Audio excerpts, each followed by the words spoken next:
Wait for it. Drip. If you want your bike to start, turn the fuel on. Alrighty, so today I'm going to try and address the issues I'm having with the clutch on the Mark IV bike. Now I've gotten inside the case here and adjusted it within an inch of its life. I never bothered to change the pads, at least not yet. They look a little bit worn, but I think they've still got plenty of life left in them. So what I'm going to do is I'm going to try the same trick that I did on the 50cc Mark III bike in a previous video, and we're going to go ahead and adjust the pre-tension on the spring that's in the middle here, which is actually a fairly easy thing to do, and we'll just go ahead and see if it works. And so the first thing you need to do is to completely remove the clutch cable from the clutch arm. We'll just make sure that it's disengaged first.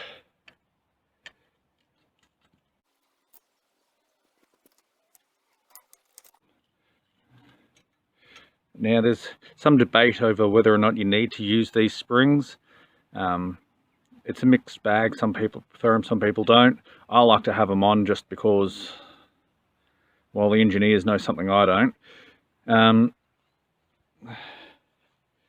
But there's arguments for both sides of the story. But definitely leave that big spring on, because that's more like a heat shield. It doesn't actually spring up against anything. So we don't need to do anything more than that. The next thing we're going to do is to remove this. Now you may need a 14mm spanner just to undo that locking nut. So quick disclaimer, that was a 17mm, but the videos I have watched, the common size does seem to be 14, but obviously just use whatever you need to. You don't need to crank that up all the way, just loosen it up. It's just a locking nut. Then you just want to go ahead and you should be able to loosen it with your fingertips. If not, just grab a pair of pliers and carefully unscrew that all the way. So once you have that out, I'd recommend being careful not to adjust that nut too much, because it's pretty well preset to where it needs to be. Put that aside.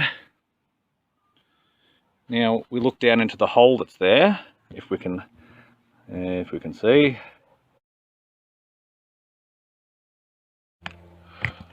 All right, so let me get you in there. What I did is I removed that part from here. That's the part that the clutch cable goes down into. Now if you look down there as you rotate the tyre,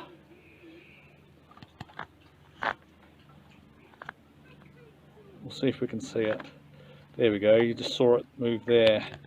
Sorry about my camera work. There are little notches in that shaft, and what we basically do is we shove a punch down there and we roll the engine forward, and what that does is put preload on that spring behind there, which tightens up that.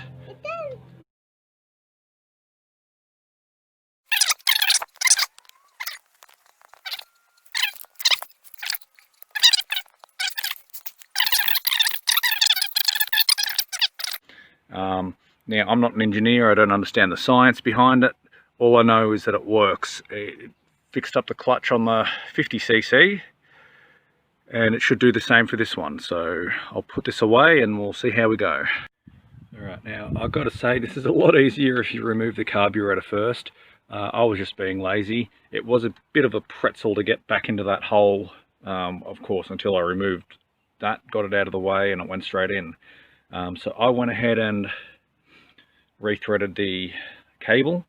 Now I've kept it fairly flush with the motor there, just like you would a brand new one, because theoretically what I've done is pushed the clutch plate further forward. And just looking now with the clutch out, give it a bit of a push, it seizes, pull it in, and it rolls. So in theory, I've done the job.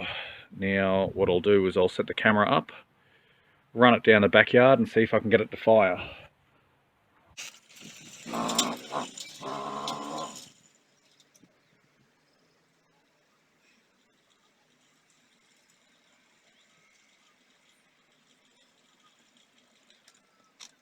Yeah, I'm really bad for this. I do a whole heap of work and I forget the simple things.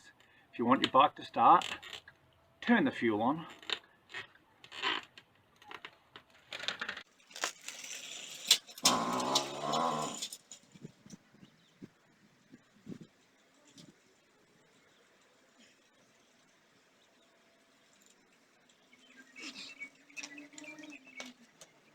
Alrighty, so I don't have enough space in the backyard to start it up, but the clutch is biting really well to the point of seizing the back wheel. That's just because it's wet, muddy grass. It's the middle of winter, not that you could tell. Lovely day today. So I'm going to take it out in the street and fire it up. I'm not filming any of the footage of me riding around the streets because I've got literal hours of me riding around the block and it just gets tiresome. So I'm going to take myself out without any cameras, make sure everything's working and report back when we're done. So the bike fired up fairly well on the street, but it only made it about halfway around the block. I'm puffed because I've been pedaling all the way back. I'm not super fit. The clutch started slipping again. So what we're going to do is we're going to get into this case and see what adjustments we can make in there. Right, so clutch is out all the way. That's way too loose. Also, it appears I've lost my locking nut, which probably has a lot to do with it. I've got spares. Now, there is in fact a lesson here.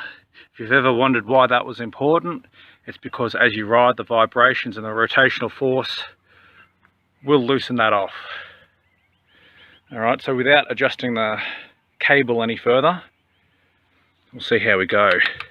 Now there's a bit of slack there. Let the cable go, no slack whatsoever. Well, nothing to write home about anyway. Drip.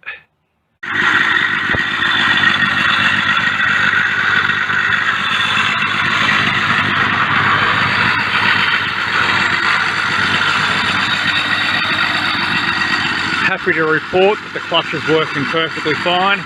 Didn't have to replace the pads in the end, which is a fantastic thing. So while this thing's running well, we'll put it aside until I get some new filters for the rear tank.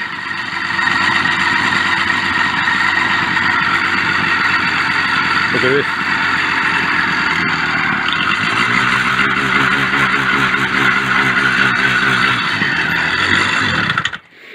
Still got some cable adjusting to do, but no, it runs really well.